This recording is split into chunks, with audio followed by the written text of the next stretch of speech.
wahdahu la syarika lahu ta'ziman li sya'nih wa asyhadu anna Muhammadan abduhu wa rasuluhu da'ila ridwanih. Allahumma salli alaihi wa ala alihi wa ashabihi wa ikhwanih. Para ibu-ibu dan bapak-bapak yang dirahmati oleh Allah Subhanahu wa taala, ikhwan dan akhwat rahimani wa rahimakumullah jami'an. Alhamdulillah pada pagi hari ini Allah Subhanahu wa taala memberikan kesempatan bagi kita untuk berkumpul dalam rangka saling mengingatkan, terutama di zaman sekarang ini, zaman yang penuh fitnah, yang susah bagi kita untuk menghindarkan diri kita dari fitnah-fitnah tersebut. Semakin bertambah zaman, bertambah tahun, semakin muncul fitnah-fitnah yang baru yang tidak ada sebelumnya. Dan dengan banyaknya fitnah tersebut, kita semakin terancam untuk terjerumus dalam dosa-dosa. Tidak semua orang mampu untuk bertahan di hadapan fitnah-fitnah tersebut. Dan kita tahu bahwasanya dosa-dosa adalah sumber malapetaka. Malapetaka di dunia maupun malapetaka di akhirat. Bisa jadi kebahagiaan kita dicabut oleh Allah Subhanahu wa taala gara-gara dosa yang kita lakukan. Bisa jadi kekhusyuan salat kita dicabut oleh Allah Subhanahu wa taala karena dosa-dosa yang kita lakukan. Bisa jadi hati kita menjadi keras, ya, tidak terenyuh tatkala mendengar ayat-ayat Allah dan hadis-hadis Nabi sallallahu alaihi wasallam, tidak lain karena dosa-dosa yang kita lakukan. Bisa jadi rezeki kita dihalangi, hidup kita menjadi sulit. Kenapa? Karena dosa-dosa yang kita lakukan. Terlalu banyak kemudaratan di dunia yang dirasakan oleh seorang muslim atau muslimah gara-gara dosa yang dia lakukan, baik dia sadari maupun tidak dia sadari. Terlebih lagi di akhirat, tidaklah seorang terhalangi dari masuk surga kecuali karena dosa-dosanya yang telah dia lakukan. Oleh karenanya, akidah Ahlussunnah wal Jamaah menyatakan bahwasanya orang yang dosa-dosanya banyak, lebih banyak daripada kebaikannya, harus masuk dulu di neraka jahanam jika tidak diampuni oleh Allah Subhanahu wa taala. Untuk apa? Untuk dicuci. Karena surga tidak bisa dimasuki kecuali seorang yang bersih. Jika ternyata dosa-dosanya masih menempel pada dirinya, maka harus dicuci terlebih dahulu, dimasukkan dalam neraka jahanam. Jika telah bersih dirinya dari dosa-dosa, baru boleh masuk dalam surga Allah Subhanahu wa taala. Ibu-ibu yang dirahmati oleh Allah Subhanahu wa taala, kajian ini khusus berkaitan dengan kaum wanita, ya. Di depan kita ada buku judulnya Dosa-dosa yang sering tidak disadari kaum wanita, karangan Syekh Abdullah bin Abdurrahman Al-Jibrin. Dan saya tadi baru lihat jumlah dosa-dosa yang disebutkan dalam buku ini, ya, 60 lebih, ya, 60 sampai 70 dosa yang sering dilakukan oleh para wanita, ya. Karenanya kita akan menelaah satu demi satu dosa-dosa tersebut dengan kemudahan yang Allah berikan dan keluasan waktu yang Allah berikan. Dan sebelumnya saya ingatkan kepada ibu-ibu untuk melapangkan dada, ya. Kalau ternyata dari 70 tersebut 60 yang sudah dilakukan, ya, ya itu namanya musibah, ya. Bisa dihitung satu persatu, lapangkan dada, ya. Kemudian jangan protes, dengar baik-baik, ya. Karena memang kita harus mendeteksi diri kita, ya. Kita ini kebiasaan manusia, kalau men-scan orang, kita sangat mudah. Orang itu ada ininya, ada anunya, suka begini, suka gini. Kita scan dia, terlihat virus banyak di diri orang lain.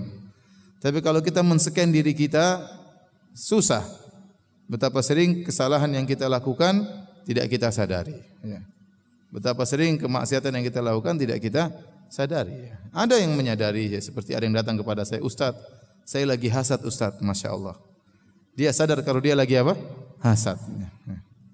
Ya, banyak orang hasad, dia tidak mengaku dirinya hasad. Bahkan dia ungkapkan dengan dalil untuk mencela orang yang dia hasad tersebut. Oleh karenanya, yang diajarkan kepada kita adalah husnudzon kepada orang lain, suudzon pada diri sendiri.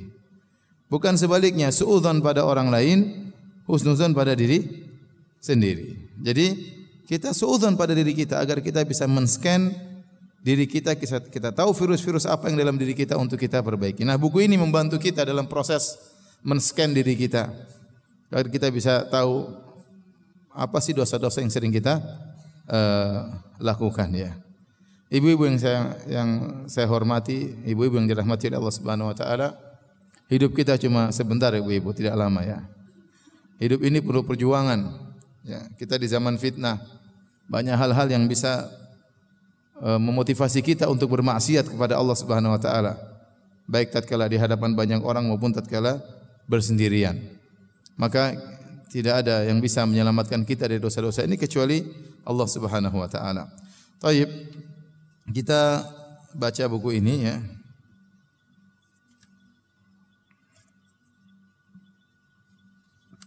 Langsung kita masuk pada kesalahan dalam berdoa. Kesalahan dalam berdoa. Di antara hal-hal yang disebutkan dalam buku ini sekitar 70 atau 60 sekian dosa, ada hal-hal yang rata-rata kita sudah ketahui, ada yang perlu perincian ya. Yang pertama, pergi ke tukang sihir, dukun dan tukang ramal. Saya rasa ibu-ibu yang hadir di sini ya tidak melakukannya ya. Sudah pada ngaji ya. Enggak mungkin dia melet suaminya, enggak mungkin ya. Atau dia menyihir suaminya, saya rasa tidak ya. Ini orang-orang awam iya mungkin melakukannya ya. Tapi kalau orang-orang sudah ngaji tentu tidak ya. Saya pernah bertemu dengan kawan ya. Kawan tersebut ya gagah orangnya ya. Istrinya kadang main ketemu dengan istri saya, orangnya sangat biasa wajahnya. Tetapi kalau dia sudah cerita sama istrinya tentang istrinya, seakan-akan istri itu artis. Ini ciri-ciri kesihir ya. Enggak mungkin istrinya artis wajahnya kayak begitu. Saya bilang ini kasihan ini kayaknya tersihir ya. Jadi kalau dia bicara istrinya kayaknya cantik sekali. Wong saya tahu istrinya kayak apa ya. Kemudian dia bilang istrinya cantik sekali luar biasa begini. Ah ini kesihir bisa.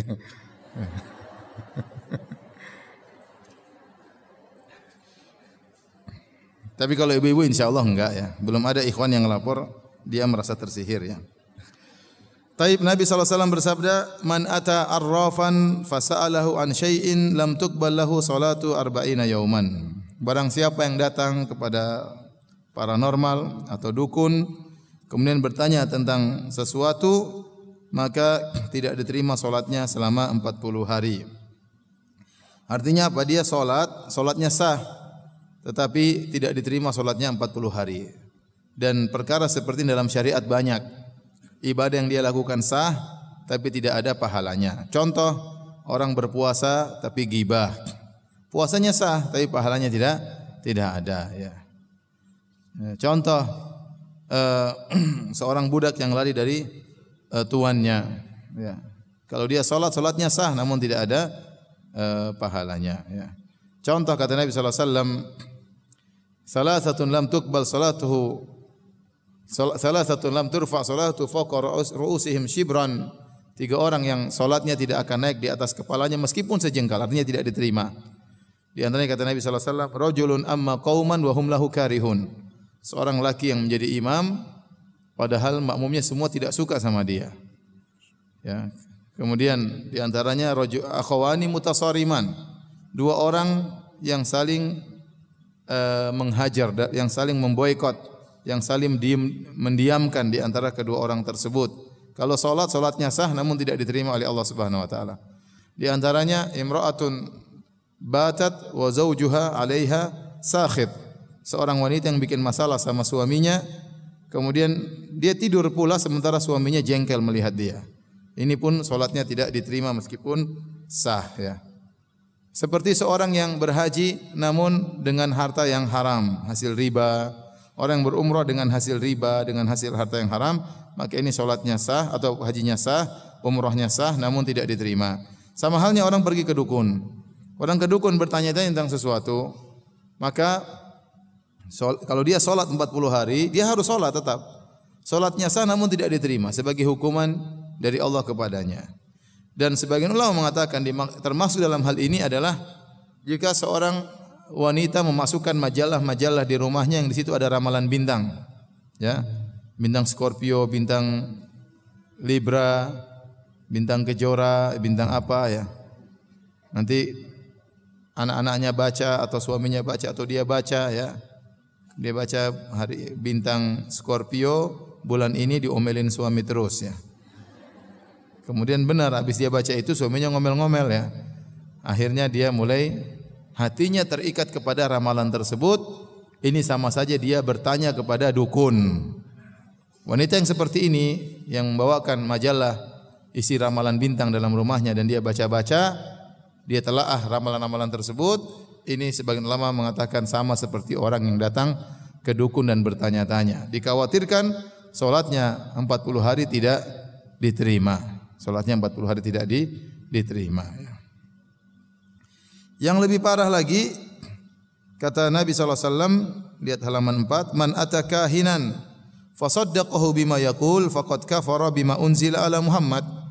Barang siapa yang datang kepada dukun, kemudian dia membenarkan perkataan dukun tersebut, maka dia telah kafir kepada Al-Quran yang Allah turunkan kepada Nabi SAW.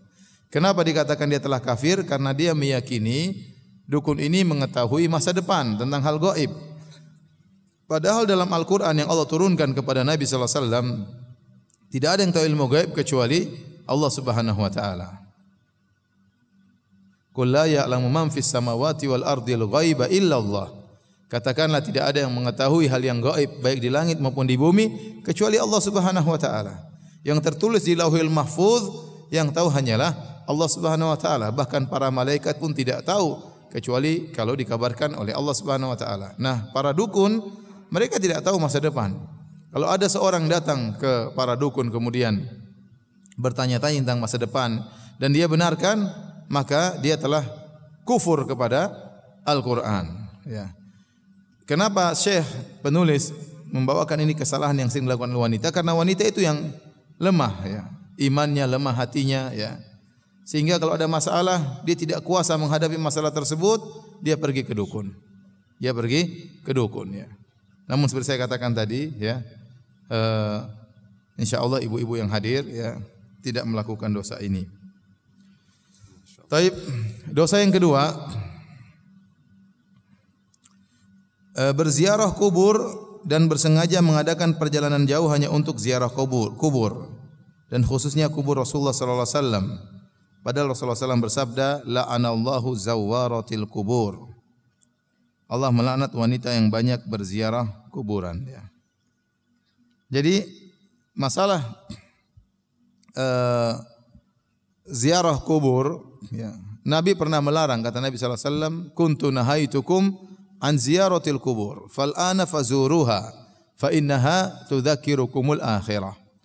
Kata Nabi SAW, aku dulu melarang kalian berziarah kubur, ya. Sebenarnya menjelaskan seperti Muhallab, karena Rasulullah SAW khawatir para sahabat dulu imannya enggak kuat, kemudian pergi ke kuburan, khawatir ada bau-bau kesyirikan dalam hal tersebut bisa membuat mereka kembali kepada noda-noda kesyirikan yang telah mereka tinggalkan. Namun tatkala para sahabat iman mereka sudah kuat, maka Nabi tadinya melarang terus membolehkan orang-orang untuk menziarah kubur karena ada maslahat yang besar, yaitu fa innaha tudzakirukumul akhirah. Karena ziarah kubur itu bisa mengingatkan kalian kepada kematian. Oleh karenanya orang kalau ziarah kubur dia berdoa, assalamualaikum ahlad diyar minal muslimin wal mu'minin wa inna insyaallahu bikum lalahiqun. Nas'alullaha lana wa lakumul afiyah, yang artinya keselamatan bagi kalian wahai penghuni kubur, ya, dari kaum mukminin maupun kaum muslimin. Kami pasti nyusul kalian, dan kami mohon keselamatan bagi kami dan bagi kalian. Nah, ada khilaf di kalangan para ulama tentang hukum wanita menziarahi kuburan. Adapun lelaki ijma. Kalau lelaki ijma ulama disunahkan bagi lelaki untuk ziarah kubur. Adapun wanita, apakah boleh menziarah kuburan? Maka ada secara umum ada 3 pendapat. Ada yang mengatakan haram secara mutlak, ada yang mengatakan boleh tapi makruh, dan ada yang mengatakan boleh secara mutlak. Ini tiga pendapat, ya. 3 pendapat, ya. Masing-masing memiliki dalil, ya. Tetapi saya lebih condong kepada pendapat bahwasanya wanita boleh namun tidak boleh sering-sering. Sesekali boleh, namun tidak boleh sering-sering. Terutama dalam lafal hadis ini, la'anallahu zawwaratil kubur. Zawwarat artinya wanita yang sering ke kuburan. Itu dilaknat oleh Allah Subhanahu wa taala. Kenapa dilaknat?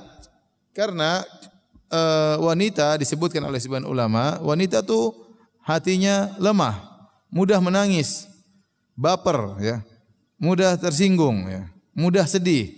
Kalau dia pergi ke kuburan anaknya, kuburan suaminya, kuburan kakaknya, mudah menangis di situ.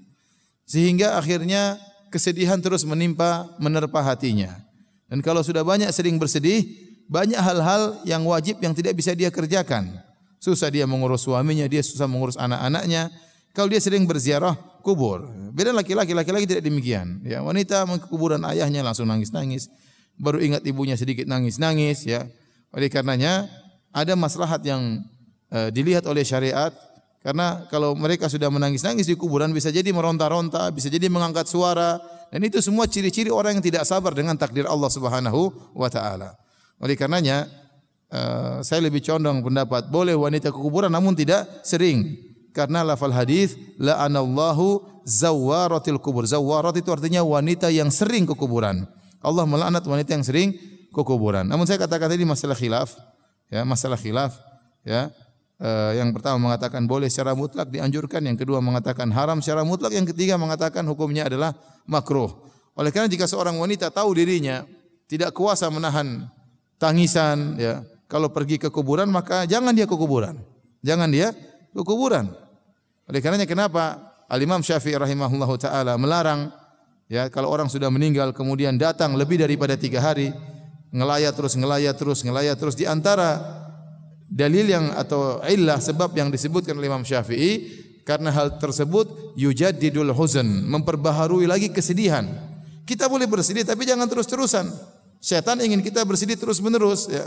Karena kalau seorang sudah terjebak dalam kesedihan, banyak kemaslahatan yang tidak bisa dia kerjakan. Dan bisa jadi setan membawa dia, akhirnya dia pun protes terhadap takdir Allah, tidak ridha dengan takdir Allah Subhanahu wa taala ya. Oleh karenanya hal-hal seperti ini banyak wanita tidak kuasa seperti ini. Oleh karenanya yang benar wallahu alam bisawab ya, bahwasanya wanita boleh ziarah kubur namun tidak boleh sering-sering. Terutama wanita yang tahu dirinya lemah, mudah menangis ya, mudah baperan ya, jangan. Tapi kalau dia tahu dirinya bisa menahan dirinya, maka dia boleh namun sesekali. Karena sebab di mana lelaki dianjurkan untuk ziarah kubur yaitu mengingat akhirat juga diperlukan oleh wanita. Wanita juga perlu ingat akhirat. Karena wanita kalau sudah pergi ke mall dia lupa semuanya ya. Makanya kalau sekali-sekali bawa ke mall, bawa ke kuburan biar ingat akhirat ya. Jadi sebagaimana lelaki perlu untuk mengingat akhirat, wanita juga perlu untuk ingat akhirat. Dari sisi ini maka saya cenderung berpendapat dengan pendapat ulama yang mengatakan boleh wanita pergi ke kuburan tapi enggak boleh sering-sering. Dan wanita yang tahu dirinya bakalan menangis, bakalan meronta-ronta, haram baginya pergi ke kuburan. Kalau dia tahu dia tidak bisa menahan dirinya. Kenapa? Dia akan meronta-ronta, dia akan teriak-teriak dan menunjukkan tidak ada kesabaran terhadap takdir Allah. Kesedihan yang berlanjut, yang ini mendatangkan kemudaratan yang besar. Wallahu taala alam bisawab. Dosa yang ketiga, memulai ucapan salam kepada wanita-wanita kafir dan saling berkasih sayang dengan mereka. Rasulullah SAW bersabda, la tabda'ul yahuda wala nasara bis salam. Janganlah kalian mendahului orang-orang Yahudi Nasrani dengan salam. Hadis riwayat Muslim. Begitu juga mengucapkan selamat pada saat ulang tahun atau tahun baru dan semacamnya. Semua ini haram untuk dilakukan karena termasuk ungkapan loyalitas al-wala kepada musuh-musuh Allah Subhanahu wa taala. Maksudnya apa? Kita tatkala berinteraksi dengan non-muslim, kita berinteraksi dengan cara yang baik ya. Tidak ada masalah, kita berakhlak mulia di hadapan mereka. Makanya di antara hal yang menakjubkan, Nabi sallallahu alaihi wasallam pernah punya khadim, pembantu dari pemuda Yahudi. Nabi kepala negara Islam. Ternyata pernah Nabi memperkerjakan seorang pembantu dari kalangan Yahudi, ya. Kana gulamun Yahudi yakhdiman Nabi sallallahu alaihi wasallam. Ada seorang pemuda Yahudi, dia membantu Nabi sallallahu alaihi wasallam. Tatkala dia sakit, Nabi datang menjenguknya. Jadi ini suatu yang menakjubkan, bagaimana kepala negara kaum muslimin menjenguk pembantu kafir. Dan itu dilakukan oleh Nabi sallallahu alaihi wasallam. Kenapa? Nabi ingin mendakwahi dia. Nabi tahu dia punya jasa, pernah kerja sama Nabi, ya. Dan itu dilakukan oleh Nabi sallallahu alaihi wasallam. Ini perkara yang menakjubkan. Jadi bukan berarti, jangan sampai salah paham bahwasanya hadis ini menunjukkan kita harus bermuka masam selalu kepada non muslim, kemudian menunjukkan selalu peperangan dengan mereka, tidak. Tapi ada aturan-aturan di mana seorang muslim, ya, dilarang. Contohnya seperti mengucapkan salam kepada mereka. Kenapa? Karena mereka orang-orang kafir tidak selamat. Mereka di akhirat tidak selamat. Bagaimana kita mengatakan assalamualaikum, keselamatan bagi engkau wahai orang kafir? Mereka tidak selamat. Mereka kufur kepada Allah, mereka musyrik. Maka dilarang kita mengucapkan assalamualaikum. Tapi kalau mereka yang mengucapkan terlebih dahulu, maka menunjukkan keadilan, kita jawab. Kalau mereka orang kafir mengatakan assalamualaikum Pak Ustadz, saya jawab waalaikumsalam. Sebenarnya mengatakan jangan bilang waalaikumsalam, cukup jawab waalaikum kalian juga. Tapi maknanya mirip-mirip, ya. Ya, kalau mereka yang pertama kali mengucapkan salam, maka mereka mendoakan kita, maka di antara bab keadilan kita balas doa mereka. Kita mengucapkan waalaikumsalam. Tapi kalau kita yang mulai, dilarang, karena orang musyrik tidak selamat, orang musyrik tidak selamat, ya. Jadi jangan sampai dipahami hadis ini bahwasanya kita harus menunjukkan wajah garang di hadapan mereka. Tidak, kita melihat maslahat dan mudarat. Oleh karena sebenarnya Allah mengatakan, kalau kita pekerja terus bos kita kafir, kalau kita ketemu jangan bilang assalamualaikum Pak Bos, jangan. Ya, karena kita doakan keselamatan sementara mereka tidak selamat, maka boleh ganti dengan yang lain. Pagi Pak misalnya, siang Pak, sore Pak, malam Pak, ya. Ya. Boleh seperti itu, ya. Tapi kalau dia non muslim, maka tidak boleh kita bilang assalamualaikum, mendahului mengucapkan salam. Kenapa? Karena mereka itu tidak selamat. Tidak selamat. Bagaimana seorang musyrik selamat di akhirat, ya. Tapi adapun kita ramah tamah dengan mereka, apalagi tujuannya kita mendakwahi mereka, maka ini dianjurkan. Oleh karena zaman sekarang betapa banyak orang-orang non muslim masuk Islam di negara-negara Eropa, negara-negara kafir, di Australia, di Eropa. Kenapa? Karena mereka melihat akhlak orang muslim yang luar biasa, ya. Taib. Demikian juga tidak boleh mengucapkan selamat ulang tahun atau tahun baru dan semacamnya kepada orang-orang kafir, ya. Ini yang nulis orang Saudi, ya. Ya, orang Saudi. Dia hanya membayangkan bahwasanya yang mengadakan ulang tahun di Arab Saudi cuma orang-orang apa? Kafir. Kalau di kita di Indonesia yang membuat acara ulang tahun bukan cuma orang non muslim, ya. Maka dia bilang di sini tidak boleh mengucapkan selamat ulang tahun kepada wanita-wanita kafir, ya. Karena di sana memang tidak ada orang-orang bikin acara ulang tahun, ya. Ya, tapi kalau di sini ya orang Islam juga mengadakan acara ulang tahun, ya. Apalagi acara-acara keagamaan mereka. Tapi kita lanjutkan kesalahan atau dosa yang keempat. Jahil atau tidak tahu tentang urusan agama dan enggan mempelajari ilmu syariat, khususnya yang berhubungan dengan hukum-hukum kewanitaan. Rasulullah SAW bersabda, "Thalabul ilmi fardhatun ala kulli muslim." Menuntut ilmu itu wajib bagi setiap muslim. Ini peringatan, ya. Insyaallah kalau ibu-ibu rajin, ya, ngaji, ya. Jadi ibu-ibu saya anjurkan ibu-ibu belajarnya yang tertata, ya, ya. Kajian-kajian tematik itu bagus. Kajian-kajian tematik itu membuat pola pikir. Bagaimana pola pikir yang benar tentang sunnah, tentang menghindarkan kesyirikan, menghindarkan diri daripada bid'ah. Tapi kalau untuk menata ilmu memang harus kajian rutin, ya. Ibu perlu apa? Tauhid, cari kajian rutin tentang tauhid. Ibu perlu apa? Perlu fikih, cari kajian tentang fikih. Apakah fikih khusus kewanitaan atau fikih secara umum? Cari kajian seperti itu, ya. Karena kajian-kajian seperti itulah yang akhirnya menata ilmu yang dimiliki oleh ibu-ibu. Kenyataan ada sebagian orang ngaji 10 tahun, 20 tahun sama ustaz. Ya, tapi ilmunya kalau ditanya sangat tidak tertata. Sangat tidak runtut. Dia tidak ngerti hukum ini, tidak ngerti hukum ini. Dia ngerti secara global saja. Dan itu bagus kita ikut kajian-kajian tematik karena fokus pada pembahasan tertentu. Tapi itu biasanya hanya membentuk pola pikir yang benar. Bagaimana mengenal manhaj yang benar. Tapi kalau kita untuk menyusun ilmu dalam diri kita sehingga ilmu kita tertata rapi, kita harus ngaji kitab misalnya tentang tauhid, tentang fikih, tentang akhlak misalnya sehingga ilmu kita bertambah dan tertata dengan rapi. Tertata dengan rapi.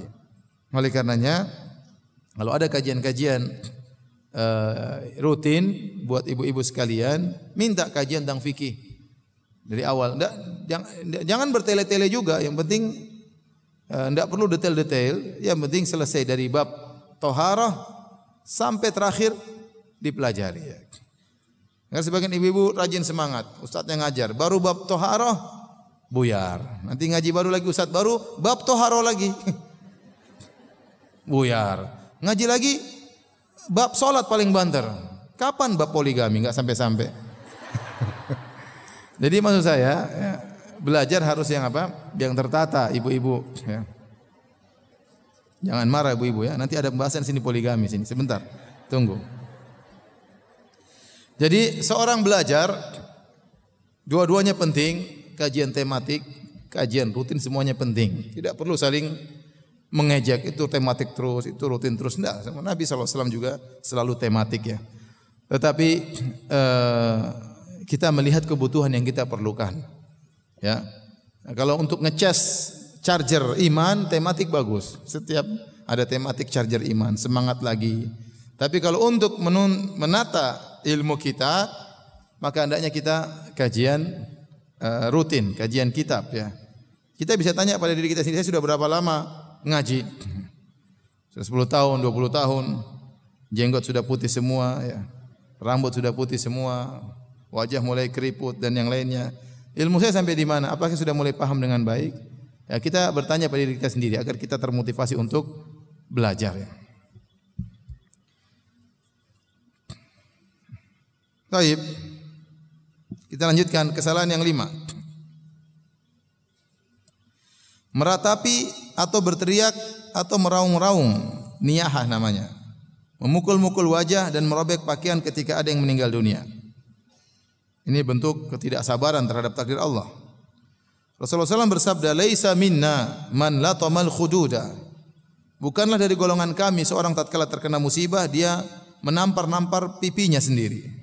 Wa syaqqal juyuba, dia merobek-robek bajunya. Wa da'a bi da'wal jahiliyah, dan dia menyeru dengan seruan jahiliyah. Ya. Ini bentuk protes terhadap takdir Allah. Allah berikan dia musibah dan dia tidak kuasa. Dosa ini sering dilakukan oleh wanita. Lelaki lebih kuat menghadapi ujian. Hati mereka lebih tegar menghadapi ujian. Yang paling berat ibu-ibu. Ibu-ibu mudah nangis, mudah meronta, mudah teriak. Dan oleh karena ibu-ibu harus ingat bahwasanya begitu terkena musibah langsung bilang innalillahi wa inna ilaihi raji'un. Itu kalimat yang sangat kuat. Langsung kita ingatkan bahwasanya diri saya ini, anak saya, harta saya semuanya milik Allah. Kalau Allah hendak mengambil, Allah akan ambil, tidak ada yang bisa menghalanginya. Ya. Jadi ya alladzina idza asabatuhum musibatun qalu inna lillahi wa inna ilaihi raji'un. Ulaika alaihim salawatu min rabbihim wa rahmah. Ya. Jadi yaitu orang-orang yang Allah puji, itu orang-orang yang jika mereka terkena musibah langsung mereka mengatakan inna lillahi wa inna ilaihi raji'un. Dan Nabi mengatakan innamas sabru inda sadamatil ula. Kesabaran yang sesungguhnya adalah tatkala di awal terkena musibah. Dan ini biasanya para wanita gugur, mereka enggak kuat. Ya. Itu dengar misalnya anaknya kecelakaan langsung teriak-teriak, langsung nangis, langsung angkat suara. Laki-laki pun terkadang enggak bisa, enggak kuat. Tapi yang lebih tidak kuat para wanita. Oleh karenanya Nabi ingatkan, kalau ada orang terkena musibah, lantas dia menampar-nampar pipinya, lantas dia merobek-robek bajunya, lantas dia berteriak dengan seruan-seruan jahiliyah, ini berarti orang ini melakukan dosa besar. Kenapa? Dia protes dengan takdir Allah Subhanahu wa taala. Dalam hadis juga Rasulullah SAW bersabda, "An-naihatu idza lam tatub qabla mautiha." Wanita yang teriak-teriak, yang meratap, kalau dia belum bertobat sebelum dia meninggal dunia, tuqamu yaumal qiyamah wa 'alaiha sirbalun min qatiran wa dir'un min jarab. Maka jika ditegakkan hari kiamat kelak, ya, dia tegakkan hari kiamat, dia dibangkitkan dalam keadaan dipakaikan pakaian dari cairan tembaga atau dari aspal yang panas. Wa dir'un min jarab, dan pakaian dari yang buat gatal dari penyakit kudis. Ya, ini siksaan. Ya. Ini menunjukkan an-naiha atau niyaha itu dosa besar. Ya, dosa itu menurut kacamata syariat, bukan kacamata kita saja. Ya. Ya, mungkin orang kalau bilang mencuri dosa besar orang paham. Kalau berzina dosa besar orang paham. Membunuh orang dosa besar orang paham. Tapi kalau kita bilang meratapi musibah dosa besar, mungkin orang kurang paham. Tapi kita bilang itu dosa besar. Kenapa? Karena itu bentuk protes terhadap keputusan Tuhan, keputusan Rabbul Alamin, yang lebih tahu tentang maslahat kita daripada kita sendiri. Kita ini ibarat anak kecil. Dia melakukan kesalahan, dia main game terus atau dia main-mainan, kita ambilin nangis-nangis enggak? Dia meratapi, tapi dia tidak tahu bahwasanya dengan diambilnya mainan tersebut lebih maslahat bagi dia untuk masa depannya. Sering kita terkena musibah, kita enggak ngerti, maka kita pun meratapi. Padahal itu yang terbaik bagi kita. Namun kita tidak mengetahuinya.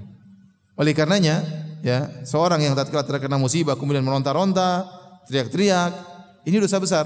Dia telah terjerumus dalam dosa besar. Tetapi rahmat Allah di sini dalam hadis disebutkan, idza lam tatub qabla mautiha, kalau dia tidak bertobat sebelum meninggal. Artinya kalau wanita yang pernah melakukannya, meratap, ya, teriak-teriak, robek-robek baju tatkala terkena musibah, tatkala anaknya meninggal, tatkala suaminya meninggal, tatkala orang tuanya meninggal, ya.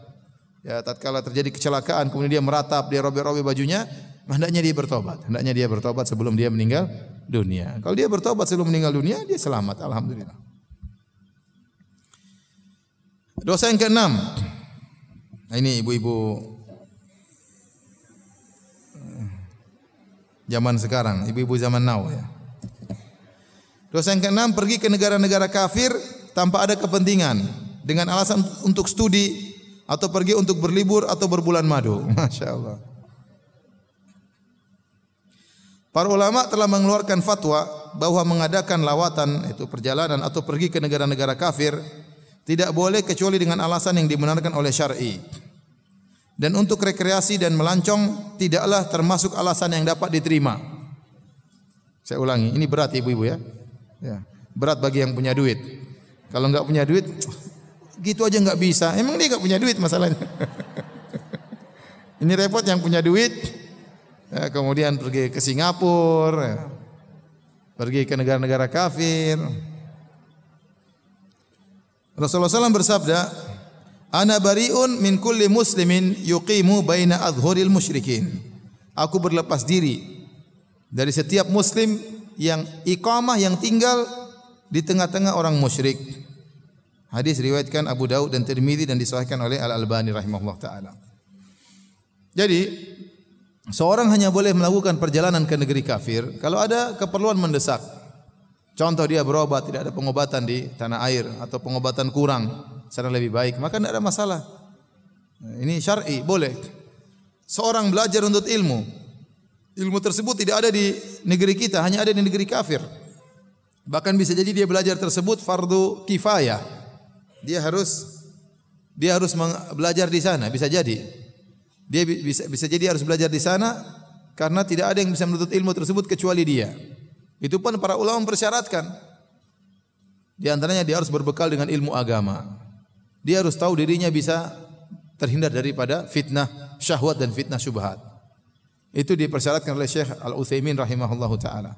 Dia punya bekal agama yang cukup. Ya, dan kedua dia bisa menghindarkan dirinya dari syubhat maupun syahwat. Betapa banyak orang-orang belajar di sana Saya tidak bilang orang-orang yang jahil, bahkan orang-orang yang punya dasar agama yang lumayan, tetapi begitu pulang jadi liberal.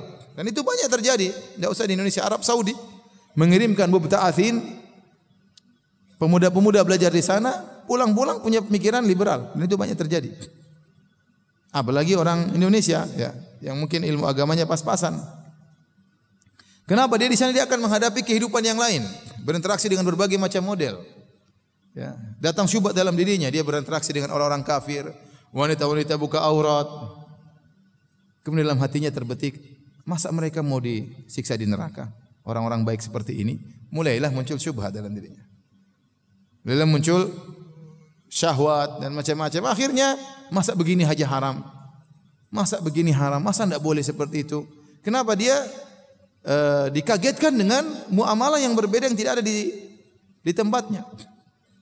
Akhirnya mulailah dia ada kritikan terhadap syariat Islam. Akhirnya liberal lama-lama.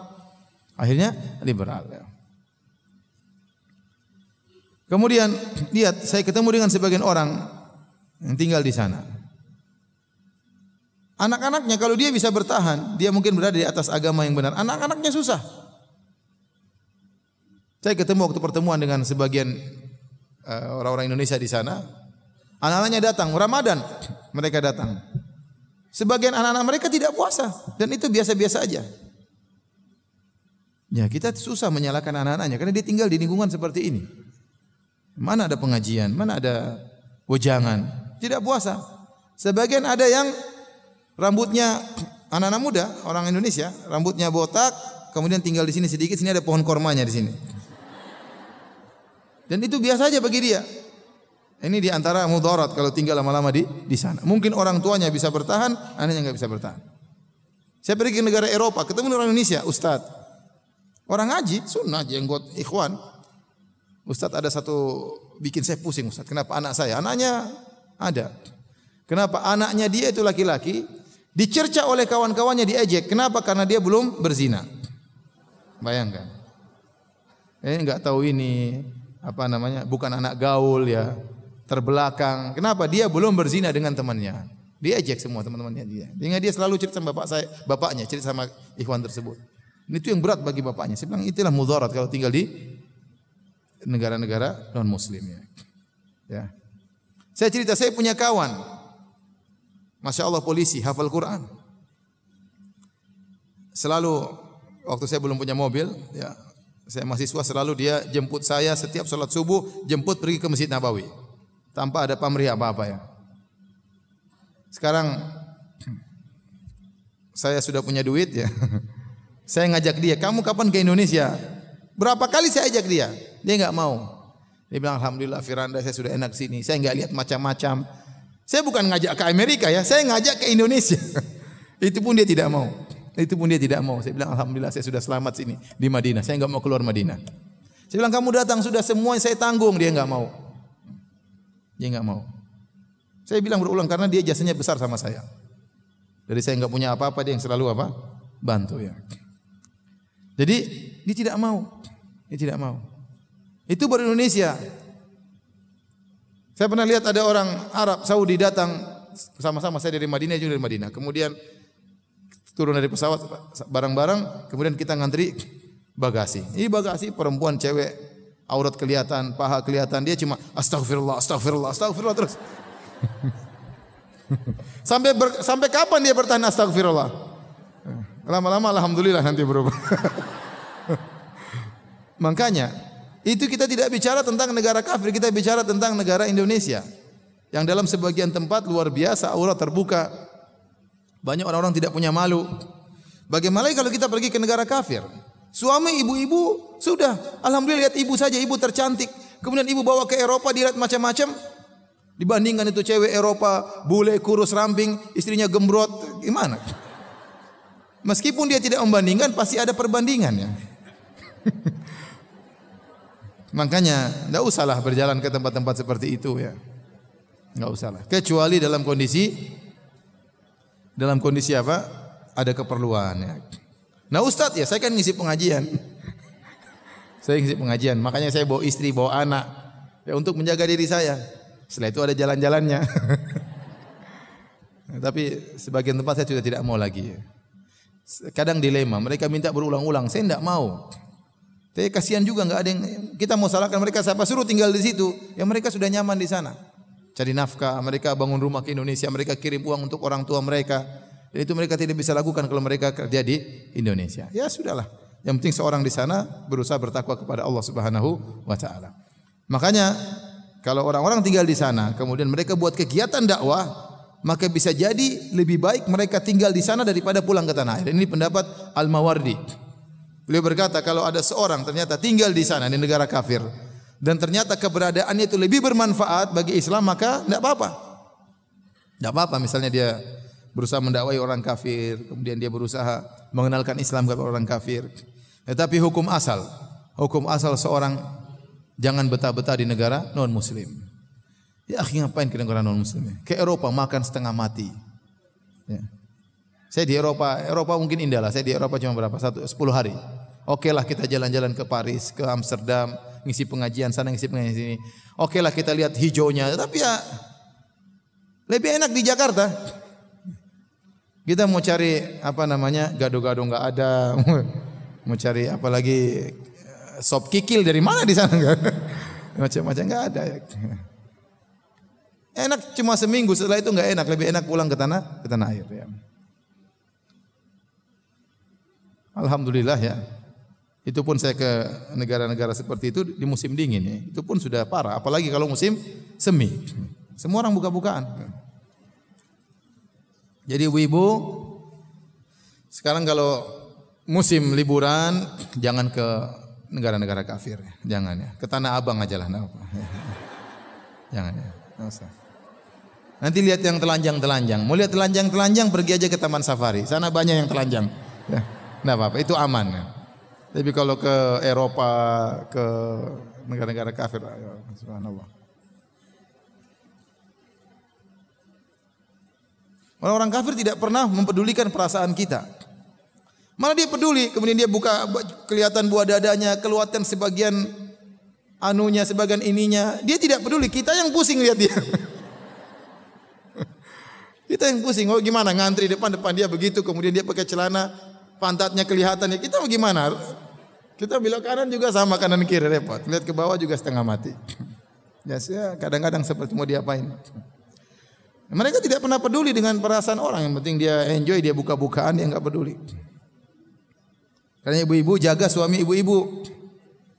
Ya, jangan ajak suami ibu ke tempat-tempat seperti itu. Misalnya kita di tanah air, ada tempat-tempat pantai orang buka-bukaan, jangan ngajak suami ibu ke situ. Jangan. Karena kita akan melihat, suami ibu akan melihat hal yang haram-haram, yang tidak benar, yang bisa jadi memalingkan rasa cinta kepada ibu hilang. Dihilangkan oleh Allah gara-gara dia melihat sesuatu. Hati-hati. Tahu-tahu pulang minta poligami. Salah sendiri. Ya. Jadi kalau mau jalan-jalan di tanah air saja, alhamdulillah banyak tempat rekreasi yang masih mending lah. Ya. Masih mending. Kita ingin kalau kita rekreasi pulang masih bawa iman. Jangan sebelum rekreasi iman tinggi, pulang iman habis. Gara-gara apa yang kita lihat, gara-gara apa yang kita dengar. Kesalahan yang ketujuh, meminta dengan paksa agar suami menggunakan pembantu dan babysitter. Padahal dia tidak begitu membutuhkannya. Bahkan ada sebagian kaum wanita yang mempersyaratkan hal tersebut ketika akan akad nikah. Sini sih enggak sih. Ini mungkin di sana mungkin. Kalau di sini enggak. Ya. Saya rasa tidak ada ikhwan-ikhwan dulu waktu menikah istrinya persyaratkan harus punya apa? Babysitter. Ada enggak? Enggak ada kan? Enggak ada. Kemudian para pembantu atau babysitter tersebut mendapat tugas untuk mengasuh dan mendidik anak-anak mereka. Padahal keberadaan pembantu bisa menimbulkan banyak kerusakan.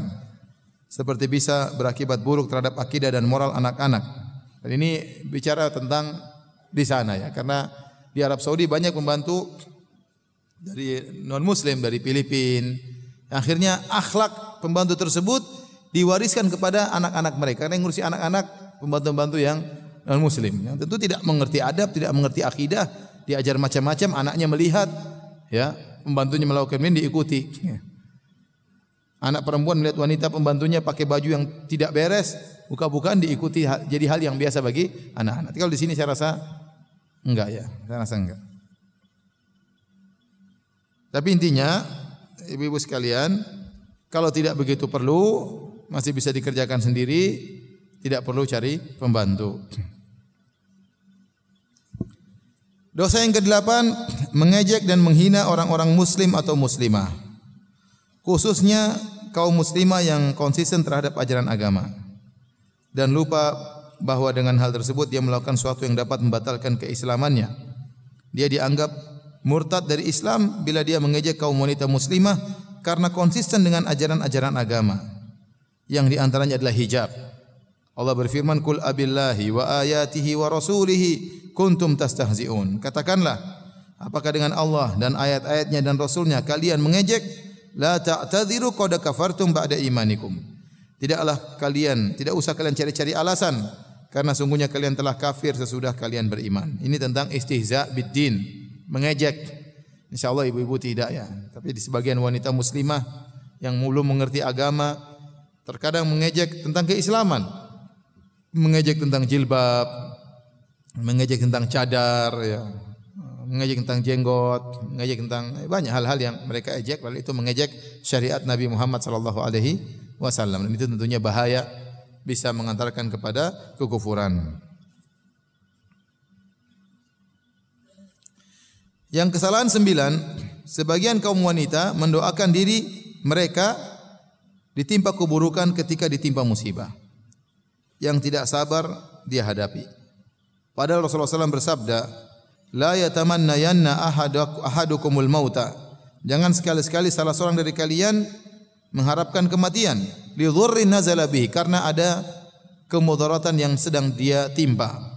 Fa in kana la budda mutamanniyan, kalau ternyata dia harus berdoa berharap, falyaqul, maka katakanlah, Allahumma ahyini ma kanatil hayatu khairan li. Ya Allah, hidupkanlah aku jika memang kehidupan baik bagiku. Wa tawaffani, dan matikanlah aku idza kanatil wafatu khairan li, kalau ternyata kematian lebih baik bagiku. Maksudnya, jangan sampai seorang wanita tatkala terkena musibah lantas dia meronta-ronta, ya Allah mati saja aku, lebih baik aku mati. Jangan dia teriak-teriak seperti itu. Ini dilarang oleh Nabi sallallahu alaihi wasallam. Kalau memang dia sudah tidak sabar dengan kehidupan tersebut, tidak kuat merasakan penderitaan, maka dia boleh berdoa dengan doa yang diajarkan oleh Nabi. Allahumma ahyini in kanatil hayatu khairan li. Ya Allah, tetapkanlah, langsungkanlah kehidupanku jika itu baik bagiku. Wa tawaffani in kanatil wafatu khairan li. Kalau ternyata kematian lebih baik bagiku, maka matikanlah aku. Tapi jangan langsung memilih kematian, jangan. Menunjukkan dia tidak sabar, menunjukkan dia tidak kuat, ya. Minta keburukan bagi dirinya. Kita enggak tahu kehidupan atau kematian lebih baik bagi kita. Terkadang kita menghadapi ujian yang sangat berat. Kita enggak tahu ternyata jam demi jam yang kita hadapi dengan kesabaran itu menggugurkan banyak sekali dosa-dosa kita. Kita enggak tahu. Ya, kita enggak tahu. Saya kemarin buka konsultasi di Pekanbaru. Ya. Ibu-ibu, banyak ibu, rata-rata nangis, pada nangis. Punya musibah ini, punya masalah ini. Sampai ada ibu-ibu yang umur 50 tahun, Ustaz, begitu menderita kalau punya suami tidak soleh. Dia benar-benar mengungkapkan penderitaannya. Ya, kita nasihati aja. Ya, bagaimanapun penderitaan yang kita rasakan, apa sakit yang sangat parah, ataukah musibah yang sangat parah, jangan pernah minta mati. Tapi berilah pilihan kepada Allah. Biarlah Allah yang memilih. Ya. Yang sampai orang kemudian terkena musibah, mati saja, mati aku, mati, mampus aku ya. Lebih baik aku mati. Terkadang wanita itu tidak kuasa menahan lisannya sehingga dia mengucapkan hal-hal yang tidak baik bagi dirinya. Jadi doa ini dihafalkan tidak apa-apa kalau memang dalam kondisi yang berat. Allahumma ahyin in kanatil hayatu khairan li wa tawaffani in kanatil wafatu khairan li. Ya Allah, hidupkanlah aku jika memang hidup lebih baik bagiku, dan wafatkanlah aku jika wafat lebih baik bagiku. Taib, kita selesai dari paragraf pertama ya, tentang kesalahan dalam berdoa. Sekarang kita masuk dalam bagian yang kedua, kesalahan-kesalahan yang berhubungan dengan rukun-rukun Islam tentang peribadatan. Yang pertama, Ibu-ibu yang kalau sudah punya pertanyaan terbetik di benaknya langsung ditulis di kertas supaya enggak lupa untuk ditanyakannya. Siapa ada pertanyaan tulis di kertas, simpan nanti saatnya dikirimkan.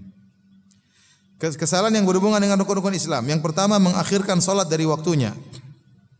Khususnya ketika bepergian atau berdagang atau terlambat tidur yang biasanya akan membuat seorang terlambat melaksanakan salat subuh sampai matahari terbit. Dan ini adalah di antara sifat orang-orang munafik. Ya, jadi ibu-ibu jangan suka menunda-nunda salat. Terutama salat Isya. Ya, benar disunahkan mengakhirkan salat Isya. Bagi wanita bagus dia mengakhirkan salat Isya. Ya, tetapi jangan sampai kebablasan. Jangan sampai kebablasan. Ya. Kalau udah jam 11 sudah ngantuk, terkadang lupa untuk salat. Ya.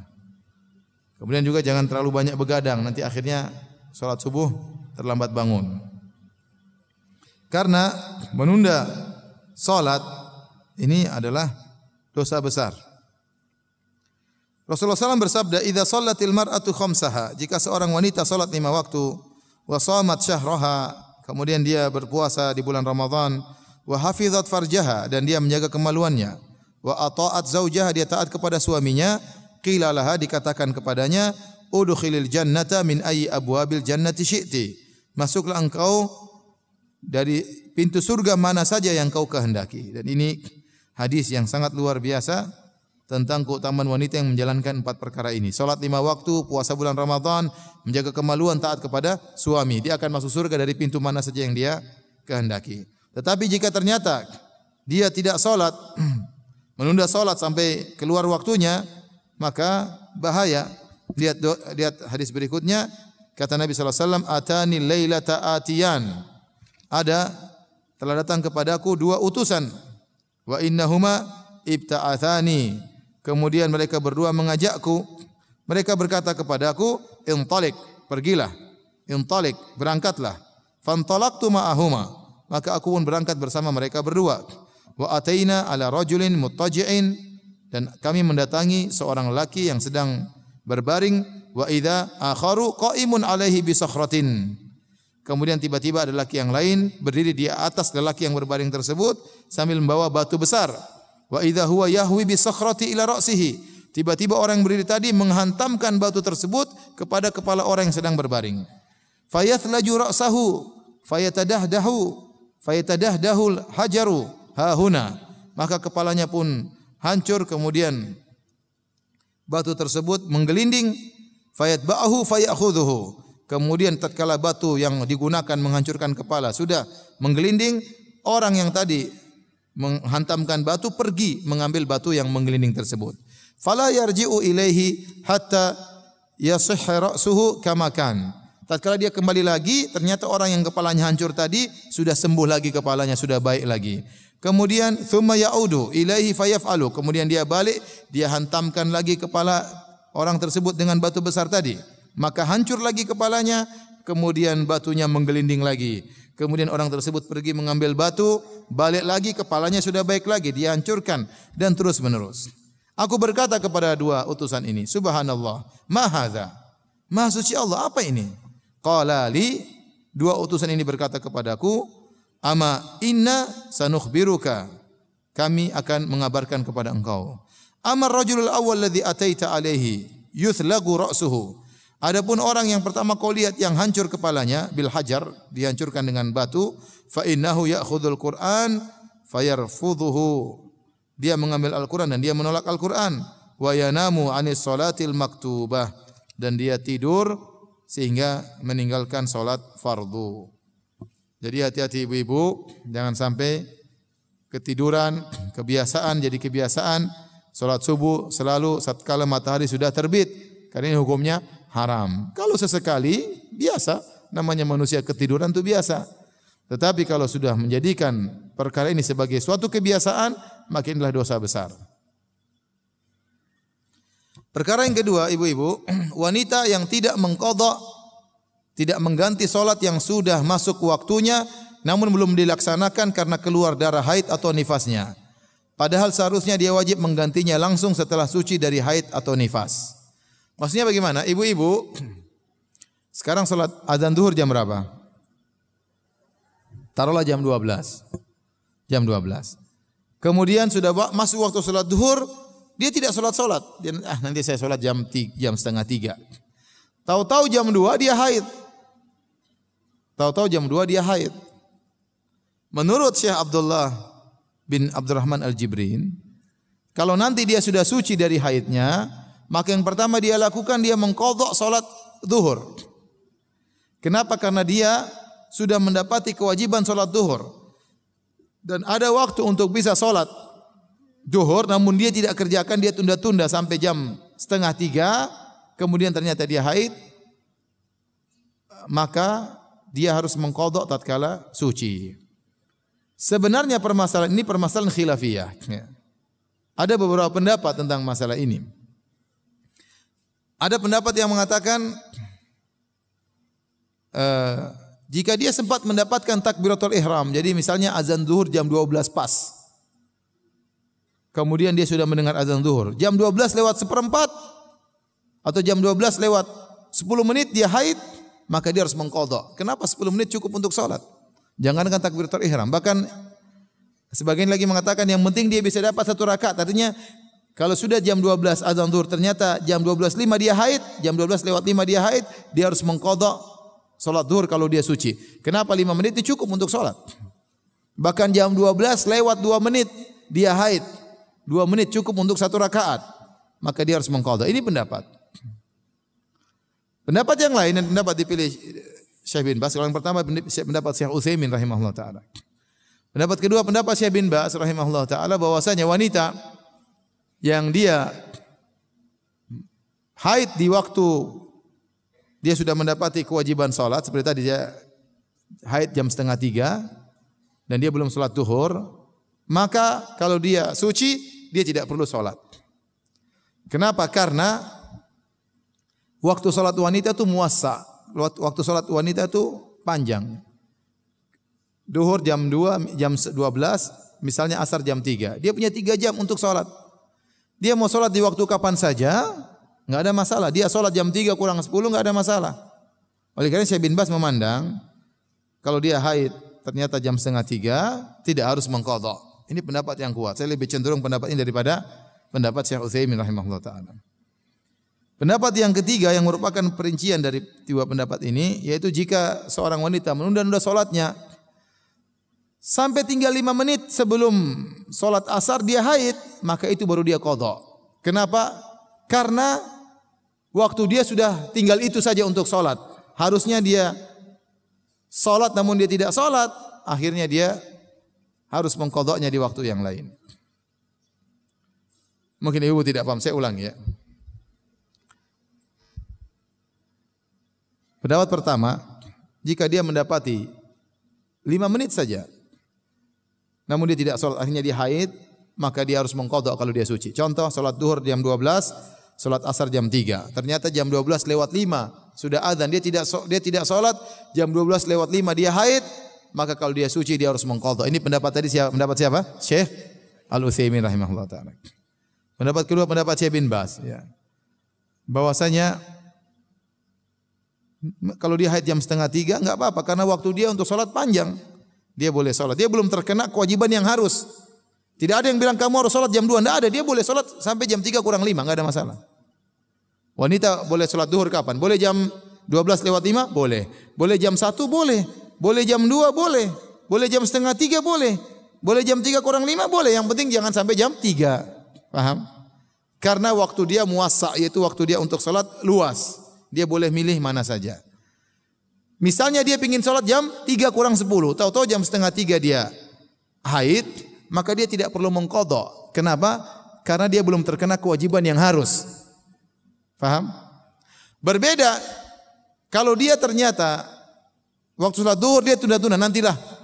Dia tinggal tunggu buat 4 rakaat. Nanti jam 3 azan asar saya ingin salat jam 3 kurang 5. Ternyata sudah jam 3 kurang 4 dia masih belum salat. Berarti dia sudah terkena kewajiban harus. Sudah terkena kewajiban harus dan dia belum tahu-tahu jam 3 kurang 4 dia haid, maka tatkala dia suci dia harus apa? Mengqadha. Paham ibu-ibu? Sedikit yang bilang paham. Paham tidak ibu-ibu?